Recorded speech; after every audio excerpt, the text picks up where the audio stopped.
Primeiramente, gostaria de agradecer ao convite da OAB Niterói, na pessoa, principalmente do Dr. Rafael, que é nosso colega também de alguns grupos de estudo em São Paulo, idealizador também de algumas iniciativas que nós estamos tendo com relação ao direito digital.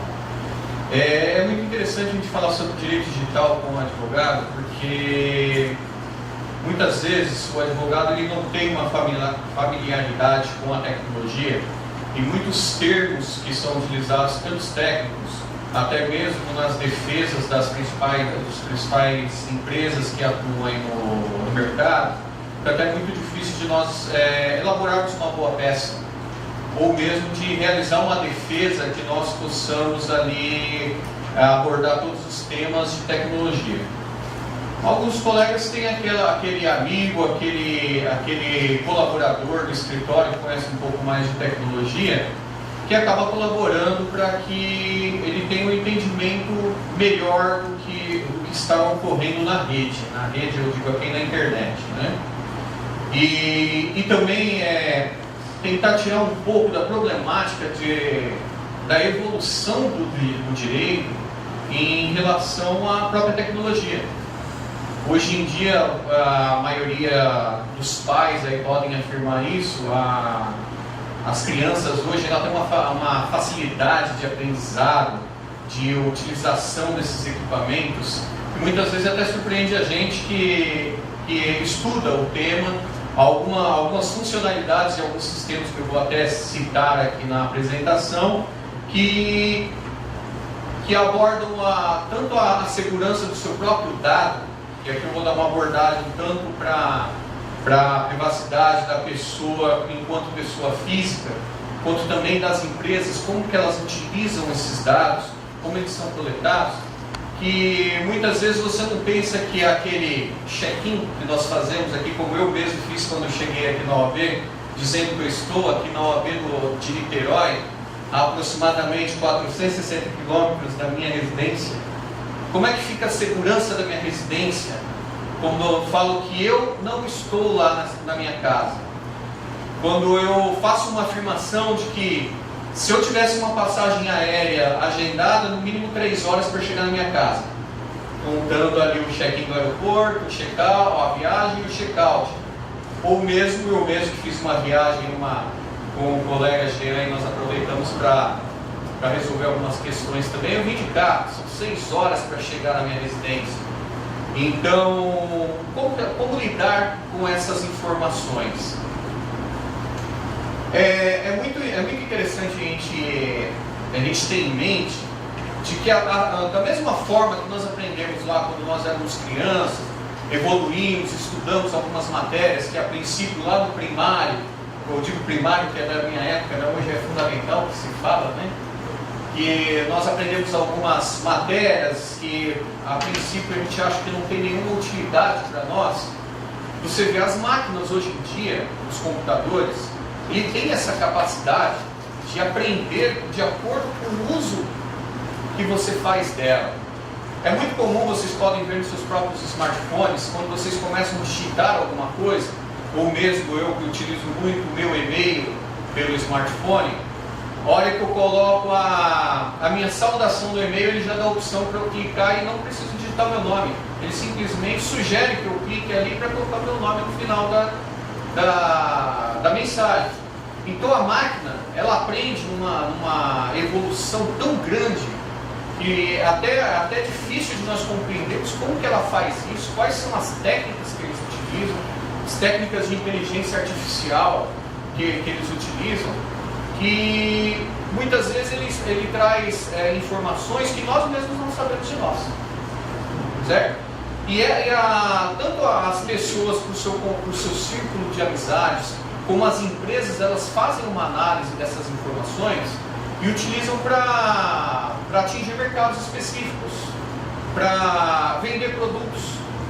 Quem nunca fez uma pesquisa no Google e depois, por semanas, você verifica que aquele computador que você pesquisou, e sempre que você entra no Google, você tem aquela informação de uma promoção daquele computador. Você entendeu? Essas são tecnologias que há 10 anos atrás, eu imagino que na época que eu fiz a faculdade, que eu me formei Eu nem imaginava que era isso. Em 99 a gente estava no início do uso do e-mail. Hoje em dia, se eu não tiver o e-mail para trabalhar, fica muito difícil. Eu acredito que os doutores aqui também, fica praticamente impossível não ter um acesso à internet, não ter acesso ao e-mail. O próprio peticionamento eletrônico, que hoje a OAB vem num trabalho efetivo com relação a isso, eu acho que tem que melhorar muito mais. Então as máquinas aprendem e colaboram com o nosso aprendizado, mas ao mesmo tempo ela está tirando alguma coisa de nós. Isso é o que eu vou falar um pouco mais adiante. A técnica na verdade, a técnica que eles utilizam, a forma que eles falam, que eles fazem isso, é algoritmos. Eles usam algoritmos de inteligência artificial, que nada mais é que são regras estabelecidas às máquinas, para que elas estabeleçam um padrão, ou reconheçam um padrão que é utilizado pelo usuário. Através dessa técnica, ele coleta dados na internet, que aí nós vamos ver aqui mais adiante como que eles são coletados. Eu acho que todo mundo conhece essa empresa, que ele partiu de uma tese de mestrado, se não me engano, mestrado ou doutorado, quando ela foi efetivada. E ela foi uma pioneira nesse tipo de uso de algoritmo para a inteligência da máquina. Como é que eles fazem essas coletas de dados e tudo? Tem uma técnica muito conhecida na área de tecnologia, que até aqui eu figuro aqui como uma aranha com o emblema do Google, que eles chamam alguns desses algoritmos de leitura automatizada na internet, eles chamam de Spider, Boots. No caso do Google, é o Google Boots, que ele é muito famoso, é uma inteligência que até mesmo seus concorrentes como Bing e Yahoo, que são os mais próximos dele, apesar de que o Google domina, salvo engano, 90% do mercado de buscas.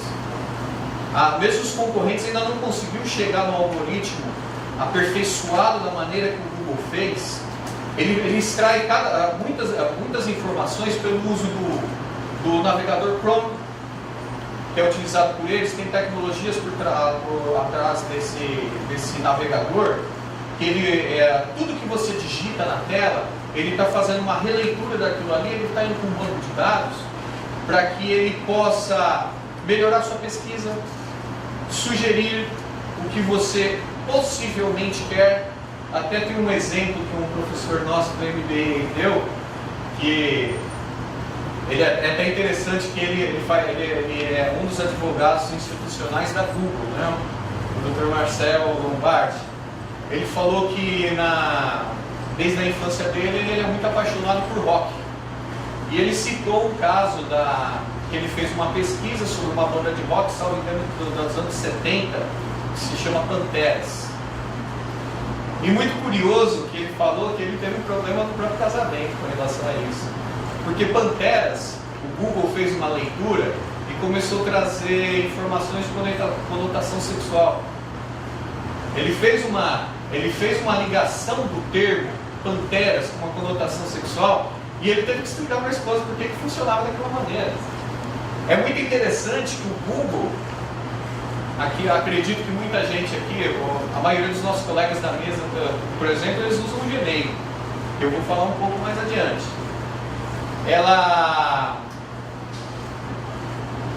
Bem, deixa eu voltar um pouquinho mais aqui nas redes sociais. As redes sociais, o Jean me falou aqui, comentou também, o Dr. Jean comentou sobre o que você publica na internet é muito complicado. Esse caso do chupa-bump, né, que você citou, que é um caso aí de discussões aí de ordem do esporte e tudo, ele é muito complicado quando você utiliza uma rede social, tanto para se relacionar no seu e-mail, no seu meio familiar, de amigos, como de profissionais. É até muito interessante isso daí, os termos das empresas, ela tem que se preocupar muito com essa situação, que muitas vezes é muito comum as pessoas criarem no Facebook, no Instagram, no WhatsApp, grupos ou mesmo páginas relacionadas às marcas das empresas. Então isso pode trazer uma problemática muito grande para a empresa em relação aos seus clientes e à própria reputação diante da sociedade. Muitas vezes uma empresa que tem conhecida no mercado como conservadora, ou até mesmo uma instituição, até mesmo uma OAB, você imagina, eu me recordo de um caso que eu havia comentado com os colegas, de uma festa que houve de um grande supermercado em São Paulo, no Rio de Janeiro, eu não sei se ele tem que é do grupo Pão de Açúcar, o supermercado Extra. E houve uma festa de final de ano onde os seus funcionários exageraram nas brincadeiras, e isso, por um descuido, talvez uma inocência, uma das garotas que estava embriagada na situação, ela estava com uma camisa do Extra. E isso foi parar no Facebook. Então é muito complicado. Quando você utiliza os apps, esses que vocês usam, o smartphone, o tablet, como nós temos aqui, ele está coletando informações a todo momento. É muito interessante que nós vimos tem uma funcionalidade do Google que ele identifica onde você esteve com a precisão do local, com a precisão do horário, e aí você pode extrair muitas informações. Então, o que isso traz para o campo do direito? Qual que é a preocupação que nós devemos ter? Aqui eu faço até um desafio que a maioria dos colegas fazem quando faz uma palestra aqui. Alguém tem Facebook aqui? Vocês? Tem, né? A maioria que são advogados. Tem alguém da área de TI, alguma outra área? Área de TI? Então, alguns de vocês tiveram curiosidade nos termos do Facebook? Para aceitar, para você entrar e ingressar? Eu vi aqui, tem uma colega que se manifestou, uma única colega que se manifestou aqui dizendo que deu. Normalmente, até nós faríamos nessa situação, de que naquela pressa de preciso postar a foto aqui do evento, você nem lê os termos de uso. Tudo bem que os termos de uso lá do Facebook e do Gmail, eles são muito extensos. Então, seria como se você estivesse lendo um livro para poder acessar uma rede social. E aí eu trago algumas coisas. O Facebook, ele obviamente, quando ele foi lá idealizado lá pelo Mark Zuckerberg, obviamente ele não criou o Facebook simplesmente para gerar ali uma rede social e ficar bem na foto, né? Há sempre interesse financeiro por trás disso. E o que é? Curiosamente, se você procurar os termos do Facebook, você vai verificar lá. Quais são o que ele colhe na hora que você está utilizando a rede? Veja bem, as informações que você fornece.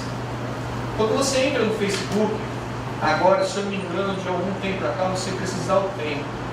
Além do cadastro básico que ele pede lá, que é nome, sobrenome, o e-mail, ele pede uma confirmação de um link que vai para o seu celular. Tá? Isso é uma informação que você fornece espontaneamente. Só que ele já vinculou o seu nome ao seu celular. E mais para frente vocês vão ver qual que é a importância disso para eles. Suas redes de conexão. Existe uma técnica, aqui mesmo meu celular ele está conectado ao Facebook. O Facebook ele está coletando informação, por exemplo, eu me conectei à rede Wi-Fi da OAB, por conta de uma facilidade que a OAB teve aqui. Mas enquanto eu caminhava do hotel até aqui, eu utilizei a rede 4G. E no meu caso eu utilizo da TIM. O Facebook fornece para essas informações, para essas empresas de telecomunicações, informações como qualidade da rede, qual antena que você está utilizando quando você está caminhando. Quando ele colhe essa informação, mesmo que o seu celular não esteja ativo com o localizador, o GPS, ele tem condições de dizer a localidade que você está. Existe aí uma tecnologia, que eu não vou me aprofundar muito nisso daí, mas é uma tecnologia de triangulação de antenas. Eles são capazes de dizer qual que é a região que você está. Eles não vão falar com a precisão do GPS que eu estou aqui na OAB Niterói. Mas ele certamente vai falar que eu estou nesse quarteirão. Apenas pelo uso do meu 3G, do meu 4G. Então essa é uma informação que o Facebook coleta. Informação sobre pagamentos. Recentemente o Facebook ele disponibilizou na rede a possibilidade dos seus usuários vender produtos. Eu mesmo eu me cadastro em algumas dessas lojas do Facebook justamente para monitorar esse tipo de atividade. Ali ele está coletando as suas informações de pagamento.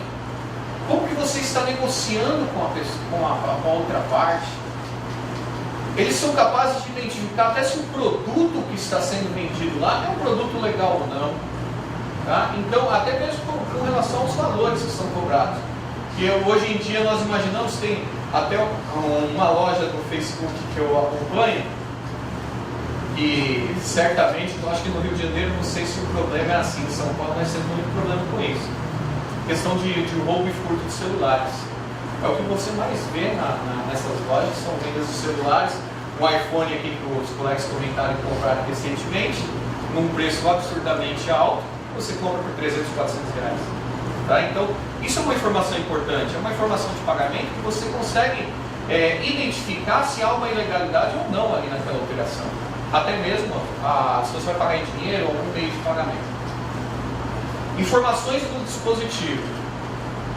Eu vi um comentário agora, vou até pedir desculpas se foi um dos colegas que eu não lembro quem comentou isso comigo. O meu escritório é na região da Paulista, uma região extremamente valorizada, centro financeiro de São Paulo. E eu tive uma informação de um colega da área de tecnologia que o equipamento que eu utilizo para fazer a pesquisa de uma loja, para comprar um computador, um smartphone, um tablet, ele vai diferenciar na hora que vai apresentar os valores para você. Aqui o colega Rafael Bonani mesmo, ele está ali com o MacBook. Então, certamente, a loja que ele acessa ali com o MacBook dele, ele vai dar um preço de equipamento, de qualquer coisa que ele consulte ali, diferente do meu, que é um Vai. Ou diferente da OAB aqui, que está usando um Dell. Ou, se você baixar para Positivo, Lenovo, que é uma linha mais popular. Esse tipo de informação, ela é coletada e é capaz de classificar o consumidor. Informações de parceiros externos. Eu falei do Google Boot, que ele vai lá fazer uma pesquisa na internet. E aí mais para frente eu vou entrar na Big Data também, vou falar um pouquinho sobre Big Data. Essas informações que vêm de terceiros, eles vão criando um perfil de consumidor, inclusive para saber a época melhor para o lançamento de um produto. Se esse produto, no valor que ele está sendo ofertado, ele vai ter uma boa saída ou não. Se o valor é alto do ponto de vista econômico daquela região, ele vai ter todas essas informações. Empresas do Facebook. Nós temos aí um problema que é, se não me engano, no próximo slide, das empresas que são parceiros do Facebook. Eu vou entrar um pouquinho no WhatsApp e vou trazer outras informações também. As empresas parceiras desses grandes players de negócio na internet, eles vão adquirindo empresas, muitas vezes eu nem sei direito qual foi o valor da aquisição do WhatsApp. Algum dos colegas me pode informar melhor do que eu, mas passou da casa dos bilhões. Qual que é o interesse do Facebook adquirir um app de celular que não cobra nada pelo serviço dele? Então aí você vê que existe um interesse travestido, tá? Uma informação que certamente ali não interessa muito. Vou entrar e falar um pouquinho do WhatsApp. O WhatsApp está sendo muito discutido aí na mídia, principalmente por conta dos bloqueios que tivemos aí. Foram três bloqueios e algumas outras tentativas. 2 deles partiu de São Paulo e um do Mato Grosso, se não me engano. Mato Grosso. Com relação à criptografia dele. E é muito interessante quando você vai olhar os termos de uso dele. Ele fez uma fusão com o Facebook em 2014. Então ele começou a compartilhar aquele usuário, que eu garanto que a maioria não observou isso. Eu mesmo não havia observado, foi o Dr. Jean que me alertou sobre isso. sobre o compartilhamento das informações do WhatsApp com o Facebook. Por um período de 30 dias, recentemente, acho que no começo do ano, saiu uma nota do WhatsApp dizendo que você tinha a opção de compartilhar ou não as informações. Tá? Na verdade, me desculpe, eles compartilham você aceitando ou não. Mas, de qualquer maneira, eles estão falando, eles estão te dando a opção. Então, qual que é o interesse do Facebook comprar um app que é gratuito? Dados fornecidos por você. Quando você entra no WhatsApp, você fornece o seu telefone, que é, na verdade, o meio de comunicação utilizado pelo WhatsApp, e algumas outras informações que no cadastro, agora me recordo todos os dados, mas certamente nome, e você vai fornecer os dados. Dados espontâneos novamente. Suas mensagens. E aí é que entra a questão do bloqueio. O WhatsApp, depois que ele teve um terceiro bloqueio, ele começou a informar o usuário sobre a criptografia ponta a ponta. Tá? Mas a criptografia, eu não vou nem me aventurar em falar sobre criptografia, que tem colegas aqui que poderiam falar com mais propriedade. Na verdade, quando você, até a colega de tecnologia pode até me ajudar nesse sentido, a criptografia, na verdade, quando você emite uma mensagem para ela ser criptografada, do meu ponto de vista, ela é criptografada no segundo momento. De qualquer maneira, a hora que você está digitando a sua mensagem ali, o app ele já tem condições de verificar qual que é a sua mensagem. Inclusive, essa é a discussão da polícia tech, dizendo que após a criptografia da informação, nós temos aí dizem que é a impossibilidade, né? Eu até vejo, até onde eu estudei também, da impossibilidade de você pegar uma criptografia sem conhecer a chave primária dela. Mas você tem condições de captar essa informação antes dela ser criptografada. E nos termos de uso do WhatsApp, ele fala que ele capta as suas mensagens. Inclusive, se você mandar uma mensagem e você estiver fora de uma rede, o WhatsApp ele guarda por 30 dias aquela informação. A hora que você entrar na rede, ele dispara a informação. Então, ele tem condições de ver a mensagem? Tecnicamente, há essa possibilidade. Comercialmente, eu não vejo a possibilidade de fazer isso. Pelo menos não enquanto o poder público não agir com mais vigor contra eles e fazer um termo de cooperação técnica que foi feito do Google no passado e etc. Os seus contatos. O WhatsApp, apesar dele, a criptografia dele, se vocês observarem, ele é utilizado na mensagem. Contudo, ele tem acesso à sua agenda do celular. Você pode verificar que mesmo que você não tenha feito contato com algumas pessoas que estejam na sua agenda, mesmo assim ela consta lá nos contatos do WhatsApp.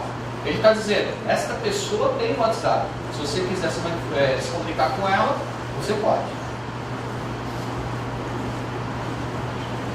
Uso de dados e registros. Ele capta dados do seu próprio aparelho, telefone. Aqui ele entra informações de hardware, software, se ele é um equipamento atualizado ou não. Eles coletam todas essas informações. Dados sobre transações. Nos termos de uso ele fala em transações financeiras realizadas pelo WhatsApp. Eu desconheço que tem essa funcionalidade ainda, mas ele já tem a previsão lá. Dados sobre dispositivos e conexões, que eu vinha falando agora, enquanto eu caminhava, ele está captando informações do meu 4G, aonde eu estou chegando, e qual que é o meu dispositivo. Cookies, essa daí é uma tecnologia que já é muito tempo utilizada, né? Para aqueles que não têm familiaridade com isso, o cookie nada mais faz, numa visão bem simplista, que o preenchimento automático do seu login, da sua senha, o preenchimento automático quando você está preenchendo um formulário na internet, isso tudo é feito pelo cookie. E essa informação, não só na sua máquina, ela é utilizada também para a empresa que colocou aquele cookie no seu computador, que muitas vezes você não sabe que existe. Dados de status, se eu estou ocupado ou não. Agora mesmo recebi o telefone da minha esposa enquanto o Dr. Jean falava.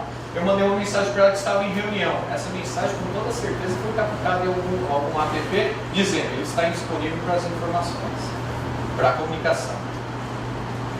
Dados de terceiros, volta a falar da agenda do telefone, que ele capta o telefone lá dos seus pais, dos seus amigos. E aqui ele entra numa questão de prestador de serviços terceirizados. Muitas dessas tecnologias, elas são desenvolvidas, até mesmo por empresas de tecnologia, elas são desenvolvidas por empresas especializadas. Aquela tecnologia do Google lá, ela já é uma tecnologia acessível à grande maioria das empresas, não só de informática, não só de tecnologia. Muitas empresas utilizam os boots, os spiders, para coleta de informações. Isso é muito usual. Serviços de terceiros, aquele entra também no Facebook, ou de outros parceiros que muitas vezes nós desconhecemos. Dados que você e que nós compartilhamos.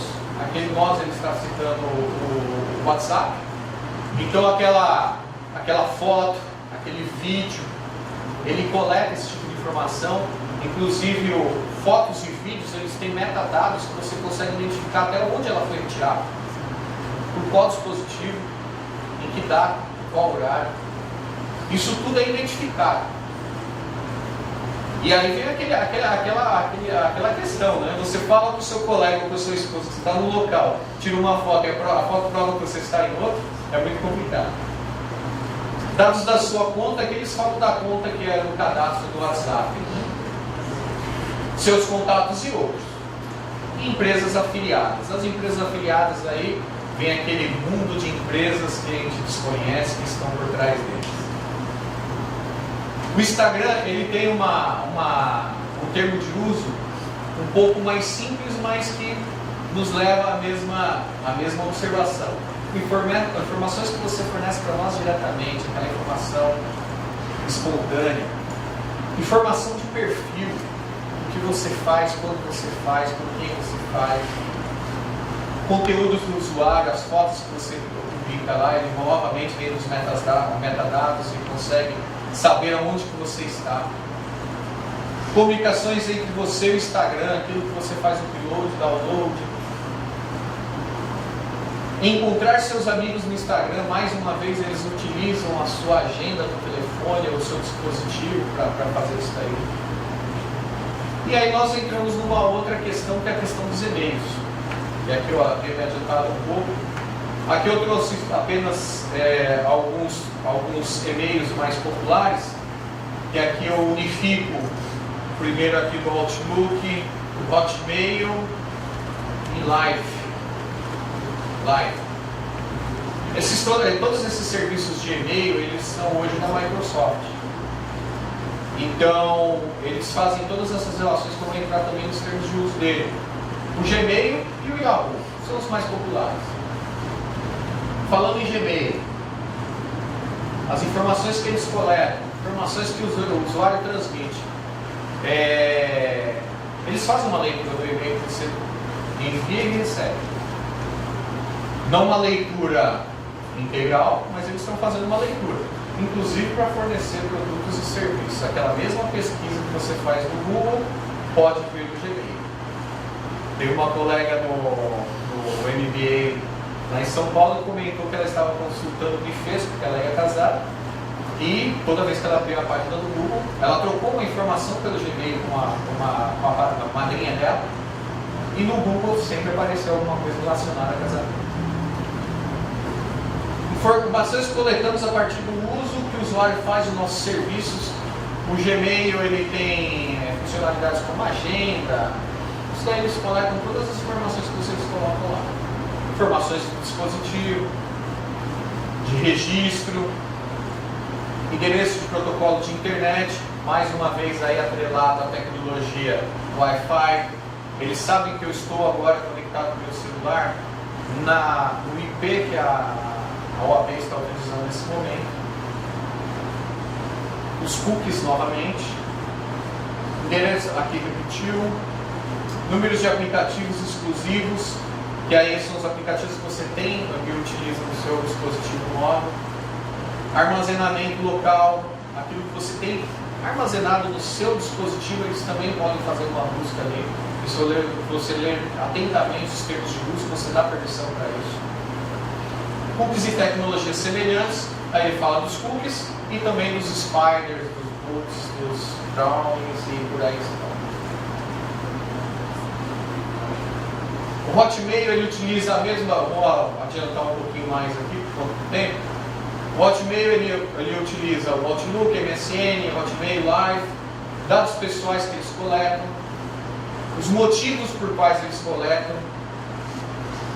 O Yahoo ele vai na mesma linha, coleta as informações pessoais do usuário, informações do computador e navegador.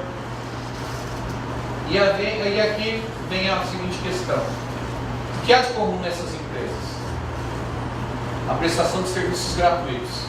Sinceramente, vocês, os doutores, entendem, acreditam que é gratuito? Na verdade, você está pagando com a sua vida praticamente, né? Seus dados, eles identificam muita coisa da sua vida. Então, eles gratuitos não são.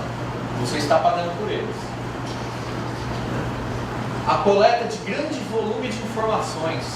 Todos esses serviços da internet, eles acumulam um grau de informações sobre você, o que você faz, impressionante. E a justificativa que eles fazem sempre é: isso é feito por uma melhor experiência do usuário. Nunca é para benefício deles, é sempre para o nosso. E aí a questão que muitos advogados vão enfrentar aí, que é a questão do WhatsApp, do Facebook, que eu coloquei só os dois exemplos aqui, que eles têm sedes nos Estados Unidos. Como que você vai imputar uma responsabilidade diante da nossa legislação nacional para essas empresas, se elas não estão sediadas aqui no Brasil? Até o Facebook é um caso curioso. O Facebook Brasil, ele não se apresenta como administradora da rede social Facebook, e sim como uma agência de publicidade. E é por isso que eles se negam dizendo: a responsabilidade não é nossa, nós não temos nenhuma vinculação com o Facebook americano. Essa é a principal tese deles de defesa. As empresas de Big Data ou Data Brokers, eles são chamados aí entre os técnicos, qual que é a função específica deles? E aí o Google, todos esses exemplos que eu tenho aqui são exemplos de empresas de Big Data. A coleta, processamento, classificação, qualificação dessa imensa massa de dados que eles coletam.